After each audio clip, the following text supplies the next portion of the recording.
Hello, everybody. Oh, there's Slade. There we are. But welcome, everybody, to the Wagon Sports Podcast. We are back once again this week. We have a great show for you. We're going to talk NFL, wrap up Conference Championship Week, give our early Super Bowl predictions. We're also going to talk a little golf, review our fantasy picks from last week, our new picks for the um, Pebble Beach Pro-Am. I couldn't think of the name of the tournament. And then lastly, we're going to go to NASCAR. They released some rule changes this week. We're going to talk Busch Light Clash. And then, as always, give you guys our top five for this week. So without further ado, let's go ahead. Let's jump right in this week. Starting with the NFL, it was announced today Tom Brady said he's retired. He's officially done. He will not be coming back. We'll have to wait and see on that, though. But just your guys' thoughts on the announcement coming today. Slade, we'll start with you.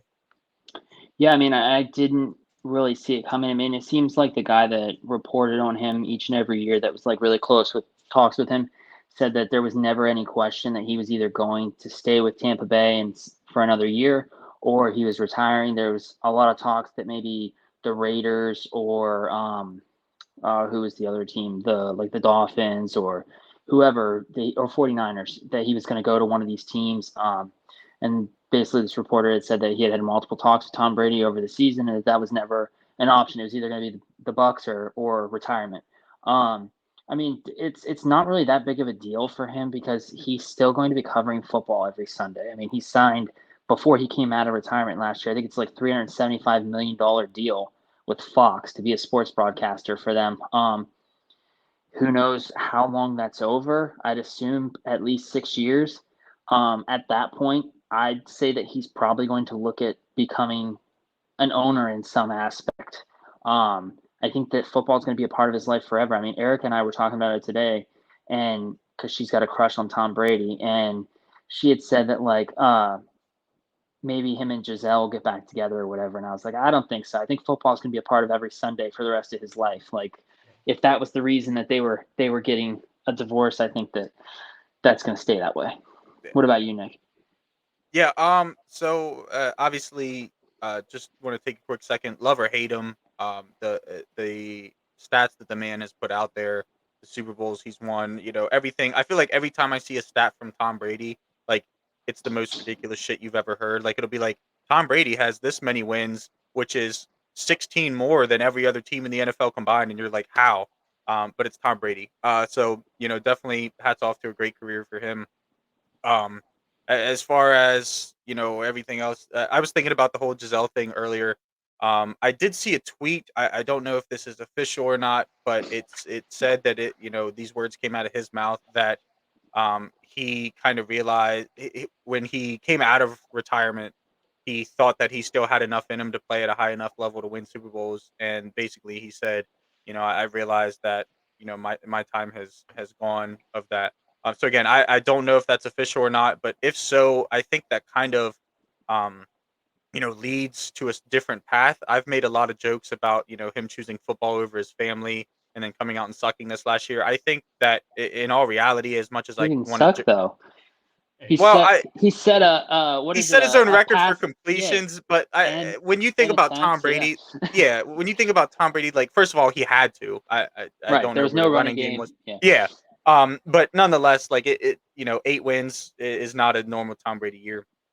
But I think deep down, in all reality, I think the divorce might have been talked about, before. Maybe there was conversations while he was talking about, unretiring and whatnot. Maybe that's part of the reason he decided to come back because he knew he was getting a divorce and figured, well, I'm not going to have my model wife. I might as well stick to the sport that I'm the best at. Came back, whatever the situation may be. I hope that for Tom Brady's sake, it goes well for him after retirement. Like I said, he's got more money than I'll probably ever see in my life contract for the next however many years to talk about football every weekend. So it's not going to be terrible. He still has, at least I think he still has his $20 million mansion. Like being Tom Brady is not going to be a bad thing, whether he lost his supermodel wife or not. So I wish all the best for him and the same success in whatever he does next that he found on the field. Yeah. I saw the alert this morning, and I'll be honest, I really didn't give a shit. He should have never came back this year. Like his whole season this year was just such like a tiny little footnote at the bottom of everything that happened in the NFL. Um, Again, I have all the respect in the world for Tom Brady. He has had a great career, but he should have never come out of retirement in the first place. Even if he was going to get divorced regardless, I still just think he should have hung it up on the Fox. Um, but backing up, I didn't see it coming per se. I knew there was a lot of talk of him either going to another team, retiring, or staying with Tampa Bay. I mean, those were his 3 options. It kinda seemed like at his final press conference after the loss to Dallas in the playoff game that he was gonna be leaving Tampa Bay, and then that's when the rumor started, "Oh, he's going to Vegas. Oh, he's going here or there." Um, and then when it came out a few days ago that Sean Payton was going to the Broncos, I knew then it was kinda more realistic that he could just retire 'cause, the big controversy a couple years ago was it was gonna be him and Sean Payton. They were gonna go to Miami, and that's Mhm. why Brian Flores was fired, and then all that stuff happened, so that deal fell through. Again, how true that was, we're not 100% sure yet, but I think once that deal with Sean Payton to go to the Broncos came through, Russell Wilson's contract was way too much. They couldn't trade him. You can't cut him. He's gonna way too much, and therefore you can't sign Tom Brady. And Tom Brady and Russell Wilson do not want to play together. Um, so once I saw that, I was like, he's definitely not gonna go there. I don't see another opening for him in the NFL.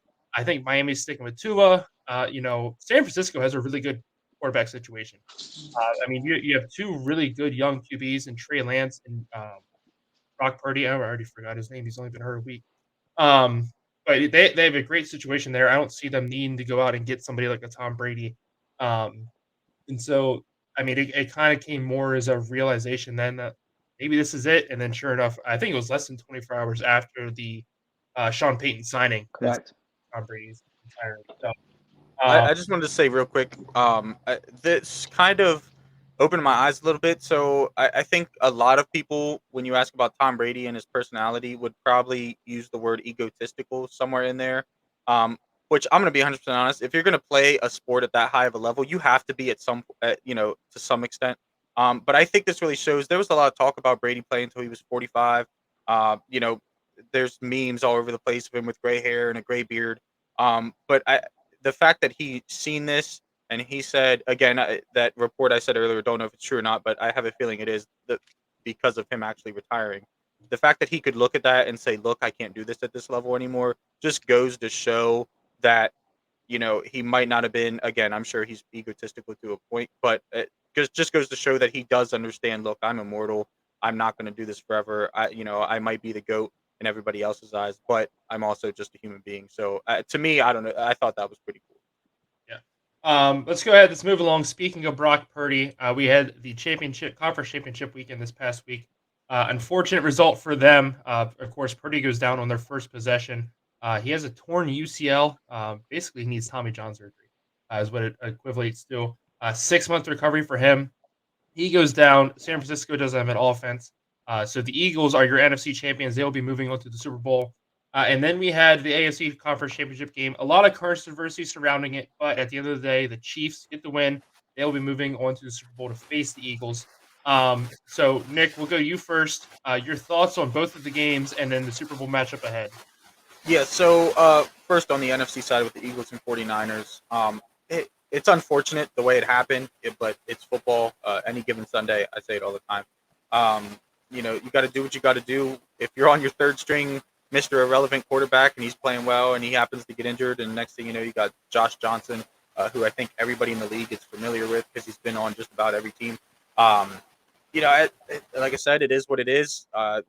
It sucks that they got to that point and then it happened. But when you have a team like that where you're down to your third string quarterback, eh, your chances of it happening are pretty good. The one thing I will say that I didn't like about the game, and it didn't happen on the field, is Eagles fans. And look, I know it's Philly.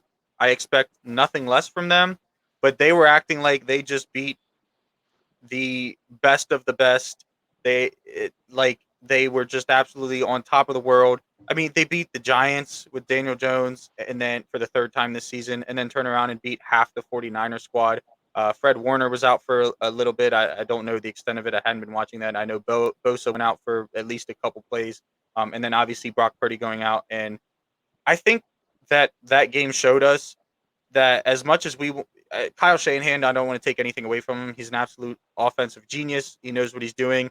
He makes a playbook that benefits every single person on the team and their strengths.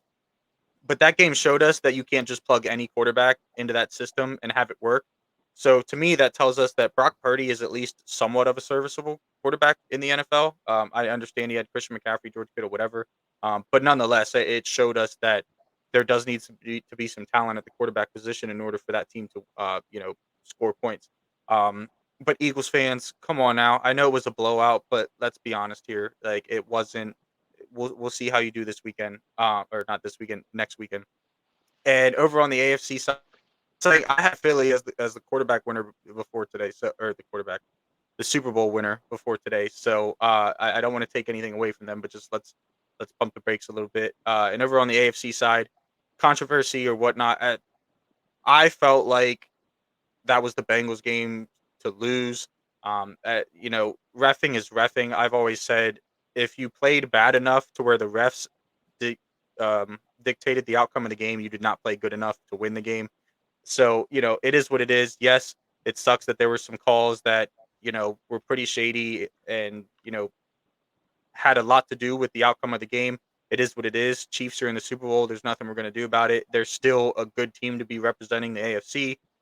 So it's going to be a great matchup come Super Bowl Sunday. Before we go to Slade, I just want to back. I'll defend Philly fans a little bit, just because one, this is how like we always knew they act. Like doesn't matter. We saw they just made the World Series. I'm expecting like the aftermath of the game from them. But on the other hand, they did all they heard all week was Brock Purdy. Brock Purdy's so good. He's Mr. Irrelevant. Nobody talked about the Eagles at all week. Everybody just talked about, oh, you have Christian McCaffrey and Brock Purdy is, the second coming of Jesus. So I do give them a little bit of a break and some credit because all they heard all week is just the 49ers and how good they are and all this other stuff. So I give them a break on that hand. The officiating the whole weekend was terrible. I mean, not a lot of people talk about it because it became a blowout. But it went both ways, more so in that game. But the officiating was god awful. It was horrible on both teams. And then looking at the officiating, everybody keeps pointing and talking about the late hit just because it was such a pivotal play. It was a late hit. Like Yeah. at the end of the day, he was going out of bounds. He had given himself up. There was no need to shove him. Yeah. And they 100% got that call right. Did they miss a lot of calls on the Chiefs? Yeah. I definitely think In you could fact, tell. 2 late hits on the Chiefs. I didn't even realize it until I seen a TikTok about it like 2 Yeah. days For, after. for the fans, I think it was more of just an icing on top of the cake that Right. the refs were determining how the game was shaping out. Yeah. Obviously that one for sure was 100% the correct call. I mean, Yeah. Mahomes is out of bounds and he Yeah. just throws him into the other players that standing on the Yeah. outside there. Yeah. But I mean, at the same time, I believe he's a rookie. If not, he's only a second-year player. But I mean, it's a young mistake. You get caught up in the moment. You're like, well, I mean, hell, this guy just ran all over me. I got to stop him. And so, seeing his teammates rally around him, I know his one teammate was cursing him out as they walked in the locker room. He has since apologized, but watching it when they clean out their lockers a couple days later, his teammates were just all standing around him, like, we got your back, man. And so that was good to see. I think the Bengals are going to be fine. They're going to be here for years to come. If they could just improve their offensive line, they are the best team in the NFL. That is the one Oh, yeah. thing. And they invested in it last year, and it looked like they got rid of it. You could have put pylons out there, and it would have been a better offensive line. But I think the Bengals are fine. They're going to be around for years to come. And I just want to say before we go to Slade, the NFL is scripted meme is getting a little old. I love that. I know Arian Foster came out. First of all, he didn't say the NFL was scripted. He was joking. Yeah. Everybody's running with it, but the NFL is 100% rigged. I will agree with that. I mean, just like we've seen with the NBA and stuff before, I do believe refs are told before the game, hey, let's influence the game this way, or let's keep it close. Or I think that's 100% true, but I don't think the NFL is going, okay, on this play, this is going to happen, and so on. Yeah. I don't But think you it's to can't that control extent. like catches, drop passes, fumbles, like Players breaking their legs or tearing Yeah. stuff like that. exactly. It's not script. It's just like WWE. Well, actually, it's the opposite of WWE.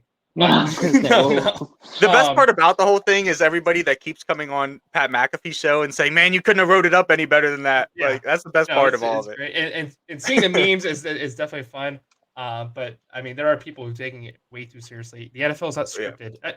I will 100% say it's probably fixed a little bit, and the refs are told, "Hey, let's push this outcome," and so on and so forth. But you can't sit there and say it's scripted. But that's my 2 cents. Other than that, I mean, it was fun watching football all weekend. I'm going to take the Eagles in the Super Bowl. Slade, your thoughts on the weekend? Yeah, so I'll start with the Eagles 49ers. I mean,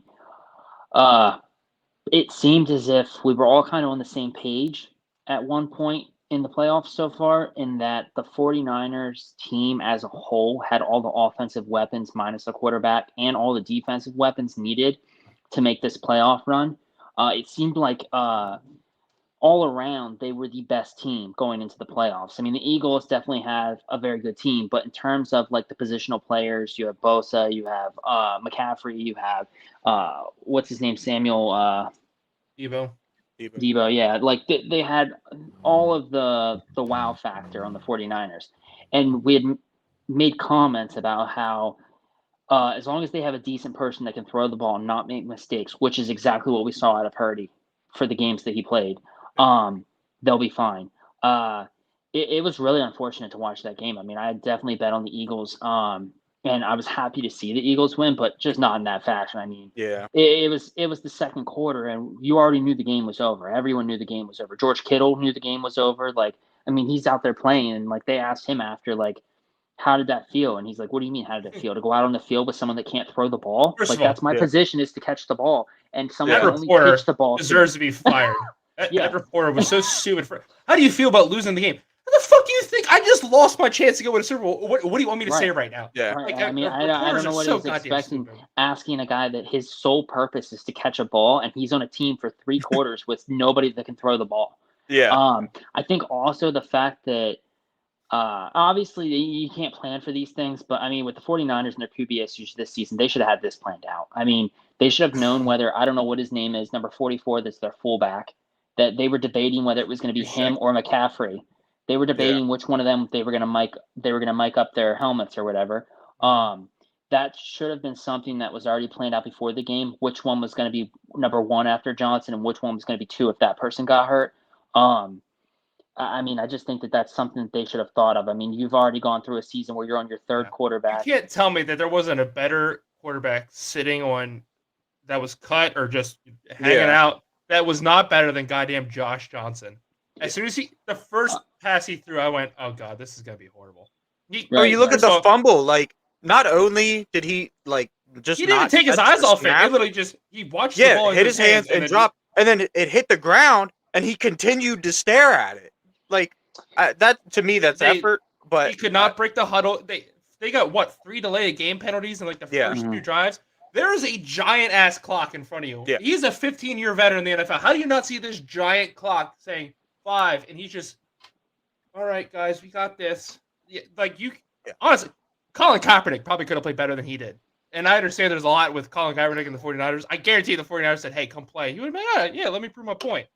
Or maybe not. But still, could not in hindsight, after watching 1 quarter of that game, I wish I got to see the Eagles face the Giants again for a 3rd time this season over that game, because that was just, I mean, you almost feel Cowboys. bad watching. I would have rather seen the Cowboys. That would have been more fun. But you almost feel bad watching those 3 quarters. Like, I felt bad for George Kittle having to sit up there and answer that reporter's question. Knowing his bad hit, that's all I care. Right. But, yeah, I mean, just to kind of go over the game, I mean, Purdy dropped back on the first drive. I think it was the 6th play in, and he's dropping back for a pass, gets hit, kind of tweaks his arm back, fumbles the ball. Like they said afterwards, he tore his UCL in his elbow. Most likely is going to require surgery. I think for his camp, like him, his conditioners, his QB coach, stuff like that, they're looking for a second opinion right now. I think that they know that this is all or nothing kind of right now for him, that if he isn't able to like be ready for the start of this upcoming season and kind of vie for that starting spot with Trey Lance, that it may be a long road until he gets a chance to start again, because he kind of fell into a perfect position. And it seems like the team was, from Kyle Shanahan's point of view, I'll say, it seemed like they were more than willing. If they made it to the Super Bowl and Jimmy G was ready to go, he was going to see the playing time. He was going to see playing time. Even though they had just gone 8 games with Purdy and he had done a phenomenal job standing in. But I mean, after that happens, we see McCaffrey break away for like a 29-yard touchdown, which, I mean, they weren't going to score unless he broke away for that because they were going to kick a field goal. They weren't moving the ball at all. Yeah. And then we saw, I think Miles Sanders got a second touchdown after that. And then Josh Johnson comes out. I mean, they punt the ball. Both teams punt the ball on 5 straight drives. Mm-hmm. And then Josh Johnson has the play where he drops back, gets hit the same exact way that Brock Purdy got hit. Except for this time, he goes down. He gets hit a little harder, obviously, where his head smacks the ground. The team was not going to take him out. The booth upstairs is the one that had called down and said he needed to come out of the game based on the way his head hit the ground. Obviously, it was the right call. He gets ruled with a concussion.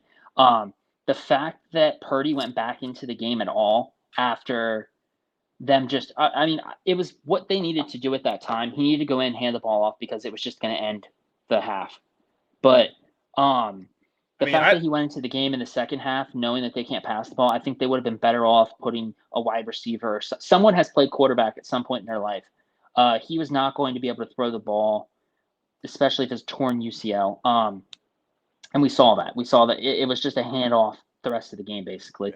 I just didn't really care to watch that for 3 quarters. Also, most disrespectful play I've seen, I think, this year was the Eagles on the 2-yard line, pulling the ball back and lining up on like the 2.5-yard line and running a QB sneak 2 plays. And on the second play, just having the lineman step back and get behind Jalen Hurts and push him in. Yeah. I mean, the fact that the 49ers couldn't stop that, I don't know. Like, they were literally giving up a half yard. Kelsey pulled the ball back a half yard before snapping it. Yeah, I just mean, and their fans, the Eagles fans in general, I think that they're celebrating because they realized the last time they made it, they had to go with a backup quarterback. I mean, this year, Lane Johnson's playing with a messed up adductor in his leg near his groin. So basically the sole job that he has to do, which is step back and kind of pivot to the side to block the edge defender, is torn in his leg. So he's going through a lot of pain every single play. I think it's just a lot of emotions running for them. And like we said, everyone hates on Philly, rightfully. But so they have a lot of haters that they feel like they're proving wrong, just making it back to the game. As for the other game, I mean, Jesus, my dog is chasing after the cats. As for the other game, I think that the Bengals were lucky to be in it. I mean, the Chiefs, it seems as if they were just going to be fine with kicking field goals the whole game and just not letting the Bengals get to the other side of the field, because I had texted you guys, I think in the second quarter, I was like, they just can't even get to the other side of the field right now. Like, I would just like if they could get to the other side. I had picked Burrow to win and for 200 plus yards, like very beginning of the game. That obviously wasn't cashing. But yeah, I mean, it's just a lot of things. I think it's very unfortunate that play happened at the very end. Obviously, it was the right call. I am anxious to see if anything comes out of this investigation. I guess the head ref's son placed a big bet on the Chiefs, and the NFL is actually investigating him. He said that he was interviewed on like a radio show and just openly said it. No clue why would you just openly say that? Like, you'll never ref a game again because people are going to think the NFL is rigged. Now this whole thing is going around, so they're just going to get rid of him, I would assume. But yeah, I feel like you have to at this point. Like, like you said, to just keep him around. Like, yeah, I mean, he's going to be looked at as a fraud for every game that he steps onto the field. Yeah. But yeah, just to not keep going on and on. I mean, I'm going to pick the Eagles still also just because there's a lot of injuries on the Chiefs side. But Mahomes showed that Burrow did not pass him in being the better quarterback. Everyone talked about Burrow has passed him and Josh Allen, and I mean, Mahomes showed up injured or not. And I wouldn't disagree with that. He was able to lead his team at least. Or I should say that I would disagree with that. Not I wouldn't disagree with that, because everybody keeps talking, like Travis Kelce made the comment right after the game. Oh, it's not Burrowhead, yada yada yada. Joe Burrow is still 3-1 versus Patrick Mahomes. So Patrick Mahomes finally got one game on a last-second play that is controversial. Not a last-second play. There was a few plays like that 3rd and 9. Obviously, was probably the biggest one. I'm going to go back. I'm going to disagree with you even more. I've said it before. Winning and losing is not a quarterback stat. All the games that Patrick Mahomes and Joe Burrow played against each other have not come down to quarterback play. You go back last season when they played at the Bengals. Hold on, when they played at the Bengals at the end of the season, both of them played their asses off. They both threw for like 375 yards. Neither one of them was making mistakes. And throughout all the playoffs this year, the game in the AFC Championship game was all Joe Burrow's fault. His team fought, scratched, and clawed to keep them in that game. And he goes out there, he threw 2 terrible interceptions. The first one, he literally underthrew his receiver by 10 yards. That's on him. The second one, he put into a situation that he did not need to. There was no need to take a 40-yard shot down the field, and the double coverage ends up getting picked off. Without those 2 interceptions, this is a completely different conversation. I will sit here and agree with you. Yeah, but Joe Burrow and here's the thing. The QB factor, the part that plays it all. Joe Burrow said there's 2 things about a quarterback. He said this himself that show whether they're going to be they're great at their position or not. One is if you get the ball within 3 minutes, you have to be able to score. He failed to do that. Second one, he said that sacks on third down don't count because you're only trying to extend the play as much as you can. You're either going to punt the ball or you get the first down. It's all or nothing. But he got sacked multiple times, and it wasn't all on third down. He was just standing, and that might be because his line is a little banged up right now and stuff like that. But like George said, they tried to make changes in the offseason because the Super Bowl was bad. I mean, he spent more time on his back than he did. When that Bengals offense is at their best, it's quick passes. Burrow's getting the ball. We saw that the first drive. He's getting the ball out. Chase had 20 yards receiving the first drive, and all of it was on slants. And all of a sudden, he would drop back and then sit in the pocket. Now, is that on the offensive coordinator versus him? I don't know. You could argue that both ways. I'm not the one sitting there calling the plays. I don't know what's going on. But I definitely think Burrow – we've seen Mahomes for so many years now. Mahomes is used to these situations and so on. He's used to going to AFC Championship games and sitting in this situation. His first AFC Championship game, he played against Brady, and we saw how that goes. He's used to playing in the NFL and these higher pressure situations a little bit more. Joe Burrow is going to be an amazing quarterback for years to come. I'm not saying he doesn't have the possibility to pass them. I'm just saying right now he still has a farther way to go to pass Mahomes. I think he's number 2 right now. I would put him directly behind Mahomes. But I think just the way Mahomes has been able to carry himself the last few years, and especially on this past Sunday more so, when he's hurt, he lost his top 3 wide receivers aside from Kelsey. And Kelsey was questionable throughout the whole game. I think just in that aspect alone, I would keep Mahomes ahead of Burrow. But again, I'm not saying Burrow's bad or anything else like that. I mean, so the main thing here that I'm thinking of is, again, I understand, like you said, we've talked about it before, wins don't define a quarterback and whatnot. But first thing I'd say is I look back to last year, and obviously this year, but not to the same extent as last year. Mahomes has always had protection, always. And Burrow, especially last year, this year, got a little banged up. I think some of the sacks that he took on Sunday were his fault, but not all of them. But more last year, this was a team that wasn't expected to do shit. Yeah, they had Chase, and I think Higgins and Boyd are both underrated. Higgins is finally getting some more respect. So I'll give some benefit of the doubt and say that Burrow had a better receiving core. But as a quarterback, I never played. I played quarterback for 1 week in training camp 1 year. I was a sophomore, I think. So I don't know fully, but I can tell you for that 1 week when there was pressure in my face. Now, granted, these guys are professionals; they get paid millions of dollars. But it's tough, and especially when you're taking sacks, whether your fault or not. It gets to you. The 2 shots, I was watching there. I was thinking, what the hell are you doing? But I think that again, I don't know what was going through his head. But if I'm Burrow and I have to take these quick shots, and even when we're trying to run quick stuff, and I'm still getting sacked, I think if you have the time to take a shot, there's probably something in his head that says I have to take this. And again, it's his 3rd year in the league, 2nd year in the league, third, second. Third. He got hurt. He got hurt. Yeah, that's right. So third. So yeah, those are things that eventually, maybe this offseason he'll work on. Hey, look, just because I don't have time to take a shot, I don't need to take it. Whatever the situation may be. He's going to have to work on it because this is going to be the story of his career at the Bengals. He's not going to have time to throw the ball. They're going to have to get someone that can run the ball, and he's going to be able to get rid of the ball as soon as he drops back. Yeah, and because obviously they knew they had to work on the O-line.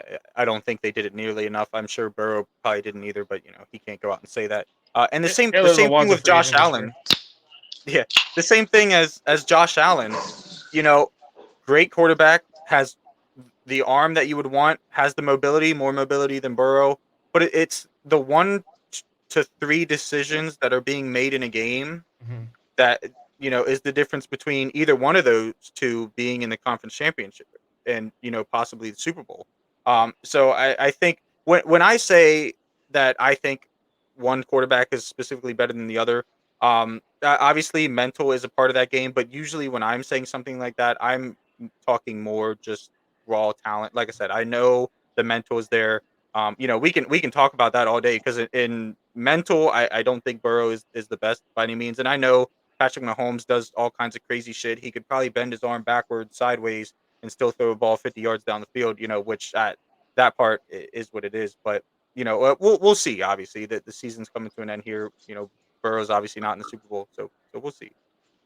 We're gonna Two skip Pro great Bowl. quarterbacks, though, nonetheless. Nothing Yeah. to take anything away from either. No. The three of us could talk about this for a whole episode. Yeah. Probably. We're gonna skip Pro Bowl talk this week. We'll talk about it after, about how much we hate it, and the Pro Bowl needs to leave. Let's go ahead. Let's shift over to golf. Let's review the standings from last week. Our first tournament is in the books.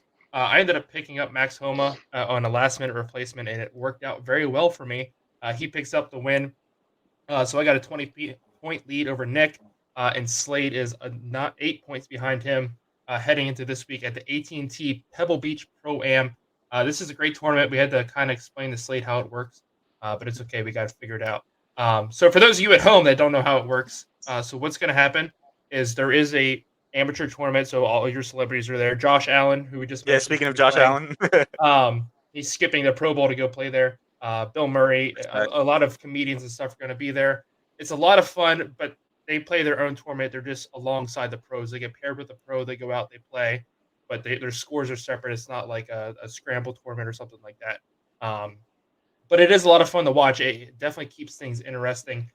So let's go ahead. Let's make our picks for this week, the AT&T Pebble Beach Pro-Am, and why we're making our picks, as always. Slade, we'll have you go first. We'll go loser to winner. Oh, he called you a loser. Loser to winner. Jeez, it was week 1. So my first person is McNeely. Sorry. I see that you have it in a different way. So Putnam, I kind of picked him just because he was in the power rankings. I had never really heard of him much, but I figured that I'd get him out of the way because there's no point in me. I don't think I'm ever going to pick him the rest of the season. I went with Jordan Spieth. I think that, I hope. And if he does, I hope that I keep him off my bench because Ricky Fowler showed out last week and I had him on the bench. Yeah, he did. Well, in all fairness, he waited till the last day to do something. So Yeah. Well, last day and a half, we'll say. Yeah. So I also went with McNeely. I think that I liked his first name. I also saw that one of you guys picked him, so that's why I had to go with him. Victor Hovland, because he's just been phenomenal last season. He's kind of been right around that top 10 in terms of players last season, I felt like. And then Dahlman and Power both were kind of flirting with, like, I feel like the top 15, top 20 last year. At a couple of tournaments, they were in the top 5 to 10 for some of the tournaments that maybe not a lot of big names were at. And then I think my big pick for this week would be Jordan Spieth. I think that he is the favorite going into this, So I just think that he's probably my best shot at getting a win this week. Unfortunately, I think everyone else picked him, or 3 of 4 picked him, so we'll see. Nick, let's go ahead and look at your picks for this week.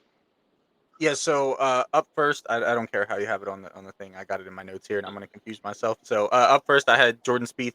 Like Slade said, one of the 2 favorites, one of the 2 biggest names in the field. That is not a coincidence whatsoever. He has prior success here. That second big name would be Matt Fitzpatrick.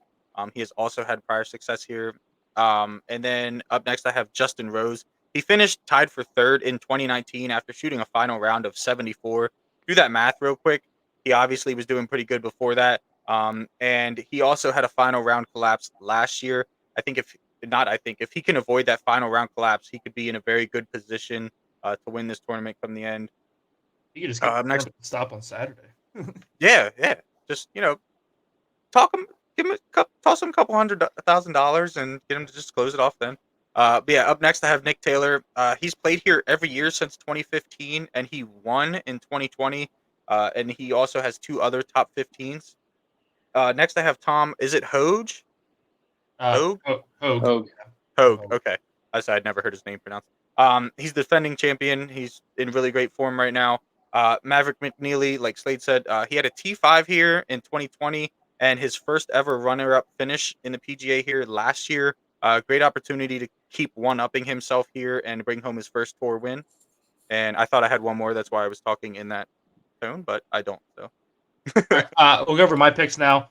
First up, I have Joel Dahman as well.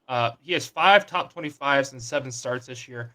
Again, last year he was flirting with the U.S. Open lead. I believe actually he led it to the first round, and he's really developed his game here lately. He's like best friends with Max Homa, so clearly they're getting some work in together. But last year he tied 6th here at this tournament. Matt Fitzpatrick, this is his 3rd start in 2023. He has 2 top 25s and 1 top 10 finish so far at this tournament. Last year, he finished tied 6th. At the 2019 U.S. Open that was played here at Pebble Beach, he finished tied 12th. Danny Willett is my next pick. In 2023, he's made 3 of 6 cuts. In those cuts he's made, he has 2 top 25 finishes and 1 second place finish. He finished T12 here at the 2019 Open as well. Jordan Spieth, my next pick on all of our boards. Again, like Slade said, betting favorite going into this weekend. He has a lot of money put on him, so hopefully people aren't disappointed. I can't bet, so I'm okay. He won this tournament in 2017. In his last 3 years playing here, his lowest finish is tied 9th. Tied 9th, tied 3rd, and then he finished 2nd last year, tied 2nd actually. Victor Hovland, my next pick. 4 starts this year, and so far in 2023, 4 top 25s and 2 top 10s. He finished tied 12th at the 2019 U.S. Open as well. And last but not least, I also have Tom Hogue. He, like Nick said, defending winner. In 2023, his 3 starts, he has 1 third place finish, 3 top 10 finishes, and 5 top 25 finishes. So a really good year so far. He's played some good golf. I expect him to be in contention again for the win, but I definitely think he's going to have a good showing and get me a lot of points. Let's go back. Let's talk about the Farmers Open here real quick. A really good tournament. It was nice to see Sam Ryder at the top of the leaderboard the entire week. Unfortunately, just kind of fell apart on Sunday. Max Homa came flying out of nowhere. He kind of hanging around, the top 10 the first 2 days. Day 3, he really put in some good work, got into the top 5. But I really thought Sam Ryder's lead was just too big. For somebody like Max Homa to make it up. I thought with John Rahm storming back on day 3 there to get into contention, I think he was 2 shots back going into Sunday. That was awesome to see. So Slade, we'll go to you. Your thoughts just on the tournament as a whole. Yeah, so I really thought it was a great tournament. I didn't get to actually watch a lot of it since I was at work, but it was my favorite part was Ricky Fowler being able to, at least compete. I mean, we haven't seen him really make a cut, or even if he made a cut, compete after that. I mean, we've seen him make a cut and then basically finish last out of all the guys that made the cut. So it was really nice. A big disappointment because I went all out. I went all out and put him on my roster, and then I didn't have the guts to actually start him. Ended up definitely losing some points there. I don't think it would have been enough to even be close with Nick. I think I would have maybe bridged the gap by maybe 5 points putting him in. But yeah, I mean, it would have been nice to put him in the lineup and kind of have that. But yeah, that was my favorite part. No, it was really cool. Like you said, I mean, we're huge fans of Ricky Fowler. See, I know he's like kind of redeveloped his full swing. And we saw him at the end of last year. I watched one of his interviews. I think he played with Good on YouTube, and I watched that round. He talked about how it was so uncomfortable last year, and he just didn't like it, but he was sitting there doing it, and didn't really adapt his game to his new swing, and that's why he struggled so much with it. But then, this whole offseason, he really put in a lot of work to it, and he definitely looks more comfortable. He's playing better golf, and it was awesome seeing him get up there. He was flirting top 5 all day, kind of stumbled at the end of his round on Saturday. So that sucked to see, but it's good to know that he is able to go out there and compete on some of these tournaments. But yeah, like you said, it was a very good tournament, a lot of fun to watch. I'm excited to see where Ricky Fowler can go the rest of this season. Slade, you and we're going to talk a little NASCAR until Nick gets back. The Busch Light Clash is this weekend. It's the event that has started the NASCAR season essentially for years and years now. I want to get your thoughts. Do you like the Clash? If so, would you? If you don't like it, what would you do to fix it or improve it? And we'll go from there. Yeah, so I honestly love the Clash. I think that it's great. I think it was great when it was in Daytona and they just spent 2 weeks out there, whatever it was. I like that it's on the West Coast now. I feel like they only go there for what they do the West Coast swing for like Mhm. 4 or 5 weeks, and then they go back to Phoenix later on in the season, and that's about it. Um, I like that they go out there. They kind of get more fans involved. It's disappointing that it has to be in the Coliseum because it does kind of look like they're just giving out free tickets for any event that's in the Coliseum. Um, just kind of fill the stage. I mean, it's nice that they have different people showing up. I think last year they had like Ice Cube, or no, wait, was it who was it? I think it was Ice Cube.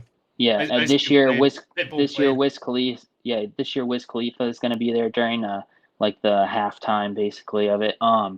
There's also what's the other group that I know Dixie D'Amelio is gonna play there.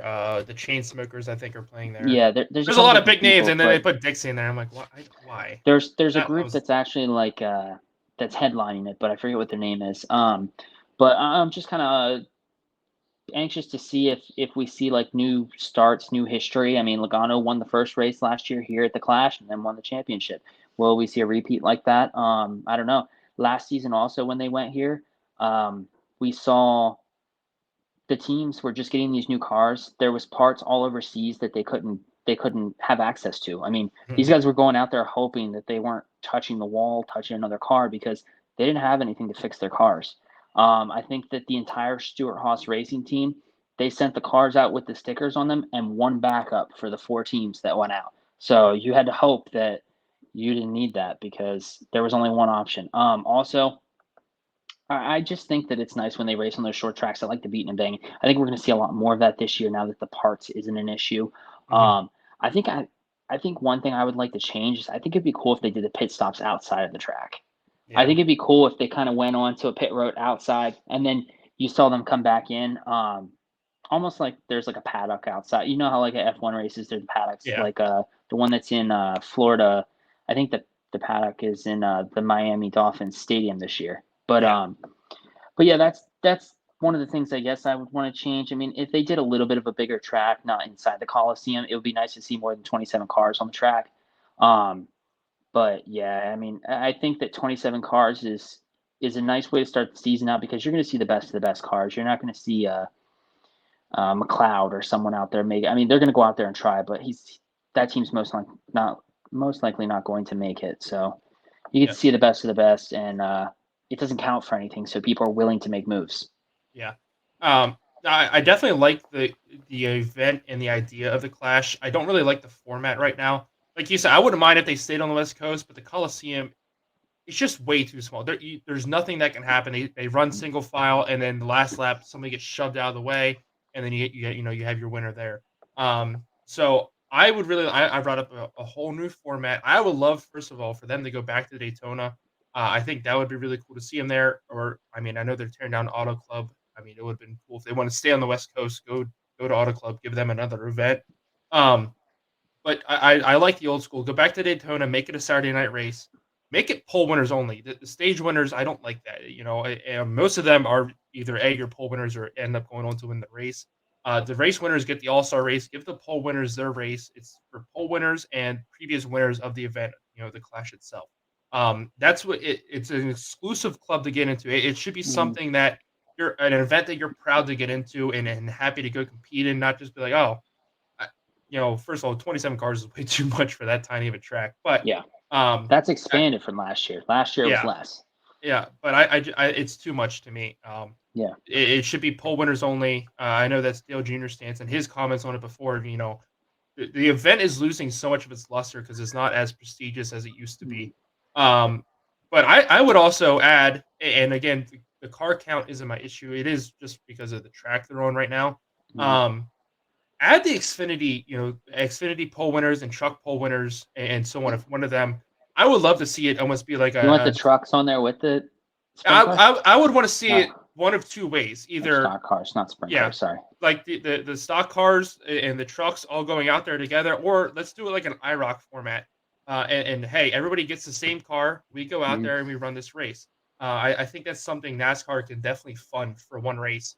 Hey, let's go out here. Let's do 60 laps at Daytona, and just we get to see how good these truck drivers really are compared to the NASCAR drivers, guys that have been in the Truck Series for years, like Matt Crafton, guys like that. Give them their shot against, full-time Cup drivers. But like I said, do it Saturday night. Then you get a regular practice Sunday and Monday. You qualify Tuesday night for the Daytona 500. You get another practice Wednesday. You get the duels Thursday. Then you got Truck Friday, Xfinity Saturday, Cup Sunday. I think that would be it brings back, first of all, the full Speed Weeks format, which is a lot of fun to see. You and I were talking about practice before. You want to cut that out and just make one practice before qualifying, one practice before the duels. I would be fine with that too. But like I said, I think there definitely needs to be some practice at the Daytona 500, especially. But like I said, that's if I wanted to change the Clash format, that's what I would want to see. Welcome back. Unfortunately, it looks like what they're trying to do based on talks last season after this race is they're trying to take this thing global. They're trying to take the Clash race and they're trying to put it in like Wembley Stadium or something like that. They're trying to go overseas and trying to attract more viewership. It seemed to be what like Jeff Burton, Rick Allen, whoever the broadcasters were that covered it last year. That seemed to be what their thoughts were and what NASCAR's direction that they wanted to go is that they want to show that this is able to be done in a stadium aspect and that they can take it anywhere in the world because they can put the track down in 50 days and tear it up in 5.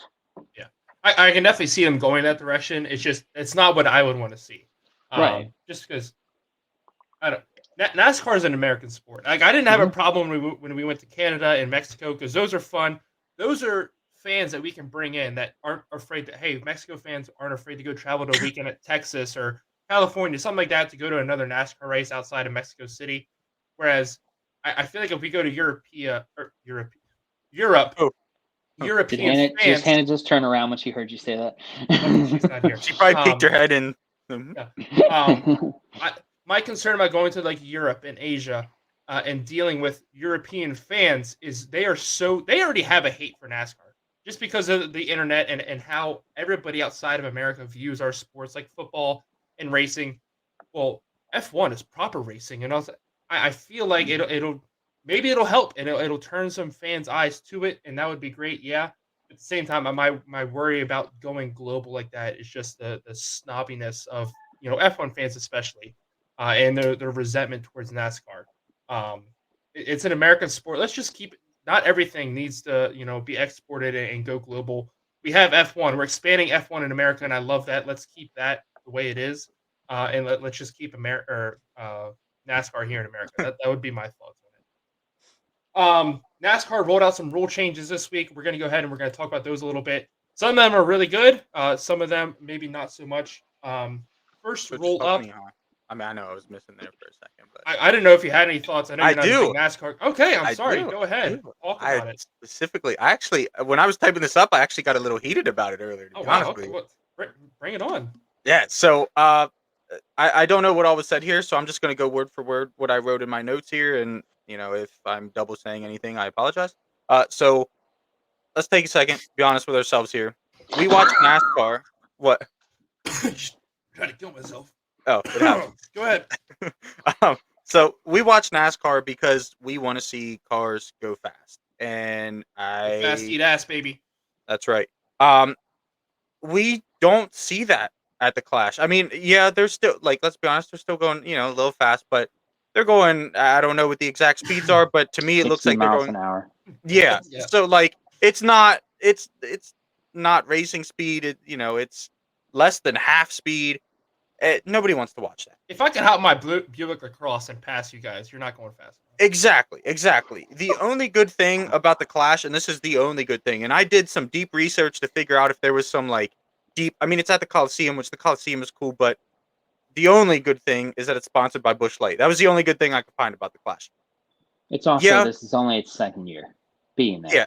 And called the Busch Clash is the third No, it's been called but so actually. It used to be called. I'll give you. It was the Busch originally. Yeah. I'll give you the rundown of the history. So it started off as a Busch Light Clash or Busch Clash, either one. I think it was Busch originally, but they sponsored for years. It was at Daytona every spring, and then I believe it went from Busch directly to Budweiser. And it was called the Budweiser Shootout, and then it was a Saturday night race that kicked off Speed Weeks. It was a lot of fun, and then it went from Budweiser. I think it was like the Advanced Auto Parts Clash or something like that, and it was terribly named. And then they moved it to Sunday morning, and it was super dumb.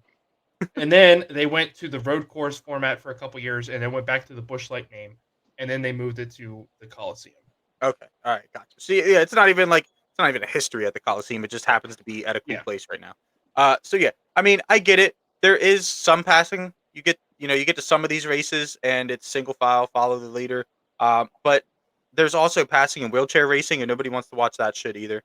So this is this is how we fix it. All right, you double the width of the track. Stay with me here. You cover it with dirt, and you do all. If you're gonna do short track races, you They do them do on this fucking race. dirt. They do this. It's Bristol. It's Yeah, the they- dirt track, which is exactly double the track that you just said. Yeah, they that's do what it I'm once a saying. season. If Yeah. you're gonna do short track races, put them on dirt. There's no need for a 2-lane road driving around the center of the Coliseum. There's no need for it. Nobody wants to watch the shit. I People like the showed up. thought. They have done that though, Bristol, and they take the trucks to Eldora. Yeah, so like I'll be I get honest this. So, with like, you. The truck race at Eldora, and I think they moved it to Knoxville now because Tony Mhm. Stewart and NASCAR had their whole feud when he started SRX. But the NASCAR race at Bristol sucks. I'm sorry. Like it was cool and nostalgic like the first year. Last year it was like that's like what I'm saying. first, And I'm not yeah. even saying that it's an upgrade, or it is an upgrade, but like I'm not saying it's a huge upgrade. I just don't think like watching the short dirt track. I love dirt track racing, but even in these NASCAR cars, they Mhm. just it's not the same. It's not like what. NASCAR These car. NASCAR Yeah, cars. NASCAR cars. NASCARs sound like it sounded weird in my head, so I didn't want to say Race car. Just NASCARs. say Like, race car. Stock yeah, car. race car, stock car, whatever Race the hell car it is. cars. Yeah.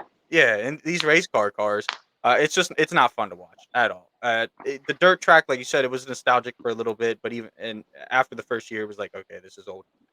So either do away with it or put dirt under it. That's my 2 cents. I like it. Yeah. Kind of the same thought that Nick or Slade and I had. Slade Yeah. likes it. He just wants it at Like a I said, different I wasn't track. here for it, so I was like, Yeah, I was just no. gonna let it out. I said Yeah. the Coliseum is a hard part to get any fans to go to. They have to get the tickets out for free, and so they should go somewhere else on the West Coast. I like that too. George said he kind of wants it to go back to normal in Daytona. Yeah. All right. You now never go we're wrong gonna with a race at Daytona. we're gonna go back to unless Austin Dillon wins the fucking thing. Ugh. Now we're gonna go to the NASCAR rule changes. This is not all of the rule changes that were announced, but these are some of the key ones. So first up, and what I think is the best rule change they made this year is the detached wheel rule. So last year, it didn't matter if it was in pit road. I think like the only exception they made throughout the whole season was like if it was pulling out of your pit box and it fell off, they wouldn't suspend you for 4 races. It didn't leave your box. Yeah. Yeah.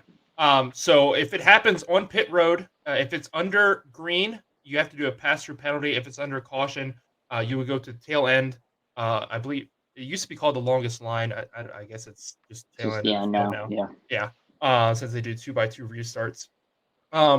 If you are on the track and it happens, like if you pull off pit road, you start going around the turn and it falls off. It's a 2-lap penalty and a 2-race suspension for your crew chief, and it might have been one other person. But that's the biggest rule change. I'm super happy about that, but we'll go into more detail here in a second. Next rule change they made, there will be no stage breaks at road courses. They're still going to have stages set up at certain points, but they will no longer throw the caution for it. And so you get points for wherever you finish at the end of that lap, but there's no more caution. I think that's awesome. Again, we'll talk about it here in a second. Wet tires will be available in ovals. Now, it can only run in damp conditions. They will be available at the Coliseum this weekend. Martinsville, North Wilkesboro, New Hampshire, Phoenix, Richmond, and Milwaukee, and Indianapolis Raceway Park. The next rule they made is they got rid of the requirement you have to be the top 30 in driver points to make the playoffs. I think it was top 20 in the Xfinity points. But the only requirement, you have to be a full-time driver, and then if you're not, you need a special waiver to get granted into the playoffs. And last but not least, the Hail Melon, the move that Ross Chastain made famous at Martinsville to get into the championship for is technically banned now. You can still do it, but you will get a time penalty for it. So Nick, we'll get your thoughts first. Your thoughts on any of these rule changes? Yeah, so up first, I think it's smart to ban the wall riding. I think we could all probably agree that Chastain got really lucky when you're traveling at that speeds and you willingly push yourself up against the wall, nobody really knows what could happen. You could end up bouncing off that wall and causing a huge wreck. eh, eh, Obviously, if you and your team is willing to take the damage for that, you know, whatever. It sounds stupid to me, but I guess in Chastain's position, it was in a way to get him to the next round of the playoffs. But a huge risk that I don't think is worth it in any race. Second, they almost did the right thing. They should have stopped the stage breaks in every race. That's just my opinion. I think that's the dumbest thing. When I stopped watching NASCAR there for a while, they didn't have stages yet. And then obviously when I started to get back into it, I was like, what the hell is this? Like, I want to see a race. Nobody likes cautions to begin with. And now you're just going to willingly add not only stage breaks, but like I forget what they call them, but when they basically call the caution or whatever for Competition everybody. caution. Yeah, there we go. I couldn't think of the word. Um, I think that's stupid. Just let the people Yeah. race. If there's a caution, throw the caution flag. Yeah, but before you move on, we'll break down those two because Slade and I talked about, especially the stage break one here a little bit. So back up to the Hail Melon. Again, I agree with you. On one hand, hey, it was really cool that it happened. It was such an awesome moment. It was a top moment on Sports Center. God only knows the last time NASCAR had the number one moment on Sports Center that Yeah. wasn't the not top 10. But it's really cool now. On one hand, nothing was done like it before, and it's cool to know that nothing will ever be the same move will never be done again. There's one and the one and only Hail Melon move or whatever. Yeah. But like you said, it's definitely a safety concern. We don't want people, and a lot of people brought up the Kyle Larson move at Darlington early in the season. Is that considered the same thing? Is that banned as well? I think it is because he basically did the same thing. Wall Road through 3 and 4, trying to pass Hamlin. Um, but yeah, it's a safety concern. If that gate he banged into that gate, if that opens up and he hits the wall, he's going to rip the whole right side of his car off. Yeah. So definitely a huge safety concern. Again, it was cool to see. I'm glad it won't be done again, and definitely makes I would say the race a little bit more fair. But and then to the stage break rule, I already said it. Slade and I were talking about before. The Big need, difference of opinions. yeah, the need for it has gone away in my eyes. It was brought in because NASCAR races were getting boring there for years, and these groups are getting strung out. And the same guy would lead the whole race, and we were talking about it. There was definitely times in the past couple years, like Larson when he was so dominant back in 2020, or Harvick the year before in 2019, or maybe I have those years backwards. But regardless, I think the need, especially now with the new car, you've seen how close racing is. I think the need for stage breaks is gone. I agree with you, Nick. I think it should be gone completely, but I mean, hopefully we'll get there one day. Slade, your thoughts on those two? So just in terms of the detached wheel part, I think it's a great deal Sir, the two we just talked about, Hail Melon and stage breaks. Okay, so Hail Get Melon. it together. Sorry, Hail Melon. I think that Chase and his team, or Chastain and his team got what they wanted out of the situation. It worked for them. They got to what they needed to do, and it happened. They also got the move named after him. But what rightfully needed to happen happened, and there's a rule against it now. I mean, crap. What's Justin Marks? He's the team owner or one of them. He came out today and said that they are going to put that car into like their kind of like garage area. Yeah. Oh yeah. What's that? I said like their museum, like area thing. So in like their front Collection office area and yeah. stuff like that, whatever. But they're planning to do that, which I think is that was the best situation that could have come out of that for them. They made it to the championship 4 with that move. They get the naming rights to it, and then also they're going to have the car, and it's the only one that ever successfully did it correctly. It's the same thing that Roush would have done had Carl Edwards' move worked against Jimmy Johnson years back. Don't talk about it, man. Come on. Anyway, the stage breaks. I'm completely opposite side from you guys. I think that the stage points and everything make a big difference. I think it's a big part of why NASCAR has gained so much attention recently in the last couple of years.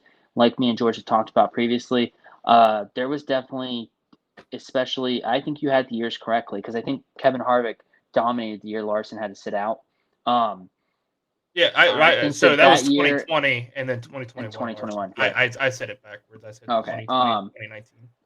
So anyway, I think that those 2 years, Larson's year and then Harvick's year, I think we would have seen them leading 80% of the race, and that's what we would have seen for a third of the season because they each won, I think, 9 and 10 races respectively. That's just I wouldn't have liked to watch that all season. I mean, you would have watched that'd have been like watching the 49ers Eagles game this past weekend. You'd have watched the first 25 laps until Larson got out front, and then the rest of the race he'd have been 3/4 of a lap ahead of everyone. I think now that their engines are all from the same place, basically everything is they're getting sent out there with the same stock cars, basically. I think it's a little different, but I do think that the stages bring that extra factor to it. It brings kind of a way for people for the whole race to mean something. Yeah. I think the stages for the road courses is the best part that they took away the actual caution part because I think you're going to see a big clash between people like Martin Truex Jr. and Chase Elliott now because Martin Truex Jr. was phenomenal when there was no stage breaks. And he was still pretty good at the beginning when they added the stage breaks, but Chase Elliott then kind of took over when the stage breaks started happening when it came to the road courses. And then we saw Larson kind of adopt that same ability to really perform when it came to the road courses this past 2 seasons. So I think it'll be interesting to see people. I think we're going to see someone like, I don't know, Boris said, and people like that were really good at, as long as they had a good pitch strategy for the race, they really had a chance come the end of the race, and it could be someone like Boris said that could come in for one race and compete. No, I am. So that's what I'm excited for. Yeah, I'm definitely excited for the caution part of it to be gone at the road courses. Like you said, I think it's going to add an extra element now. It's going to make, I mean, the road courses used to be so awesome because it was all fuel mileage. It was who can save their tires and who can save the most fuel. It's going to bring strategy back in. Yeah, Well, and that's what I'm most back excited for. Yeah, I mean, we still had strategy, but it's definitely an extra element. Hey, let's pit on lap 6, and we can set our pit strategy up the right way now. Whereas, hey, if we pit on lap 6 and cautions come up, okay, we're all going to pit again, and then we're back. We're fine. And so I am definitely excited to see that element be incorporated back into a lot of these races. I think it's going to make a lot of fun. Moving on, Nick, talk about your thoughts on the detached wheel. And I mean, we just grouped the last 3 in together: the wet tires and the top 30 points.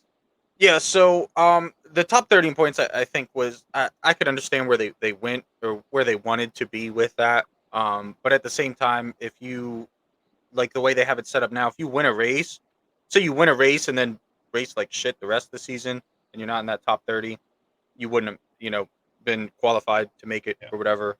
So I think that that's fair. If you're gonna have it that you win a race and you're basically in, like it seems like it makes the most sense to me.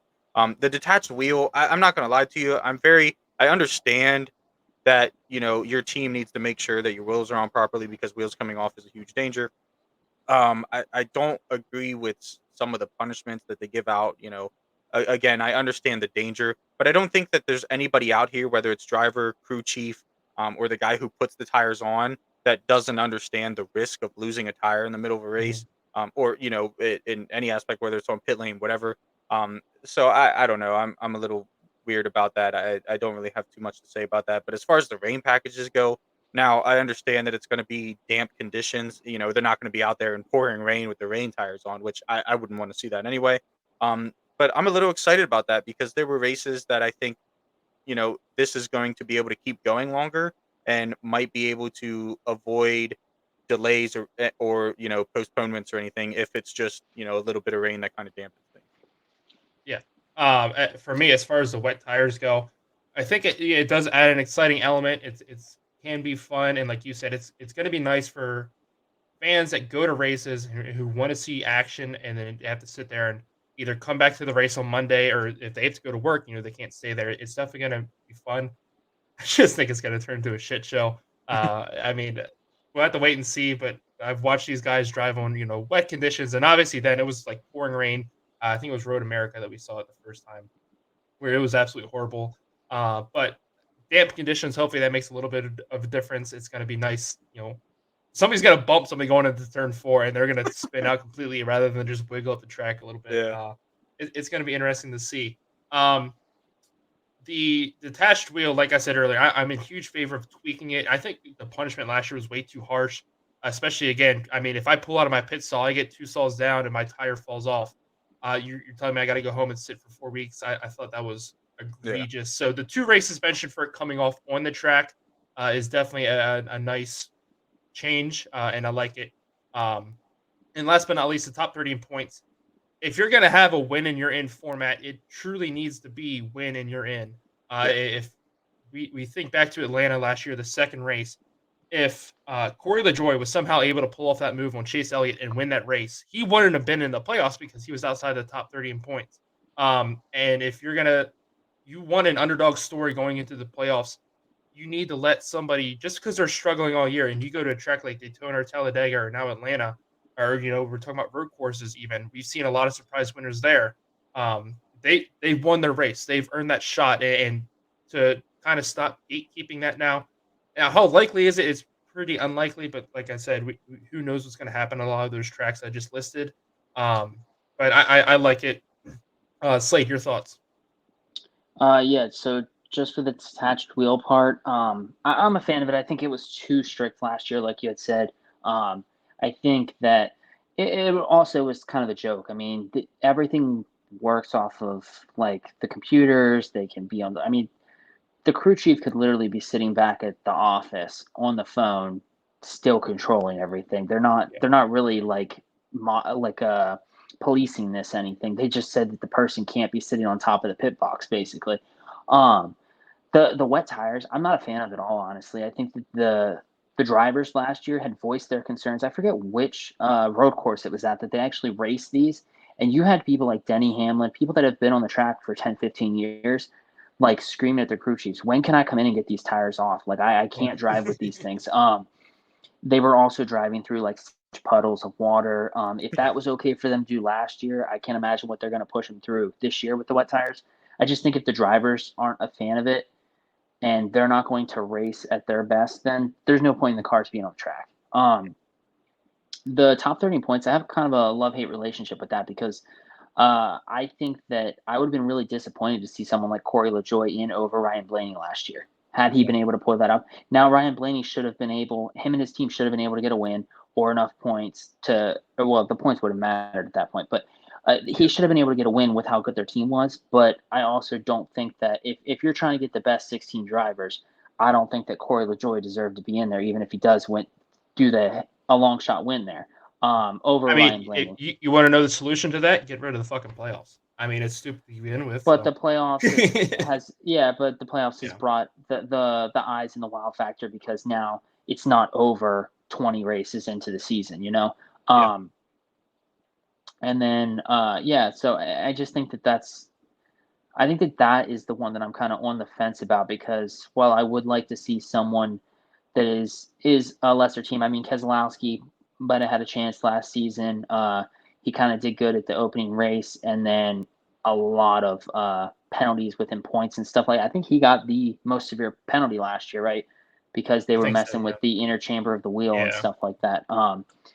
But yeah, it's one that I'm not quite sure on yet. But the wet tires, I'm not a fan of because I don't think if the drivers want to drive on it, then there's no point in having them. And then the detached wheel, they had to change that. Yeah, I will. Yeah, back to the wet tires real quick before we move on. I believe if it's the same thing. So last year they tested it with Kyle Larson. I think Harrison Burton was there and a few other drivers. They went to Martinsville. They just took a water truck that you would see at like a dirt race. They went out. They ran a couple laps with that. They just got the track wet, and then they took these drivers out. They sent them out, and they ran a couple laps. So I don't think we're going to see a situation, and I like how they threw the word damp in there.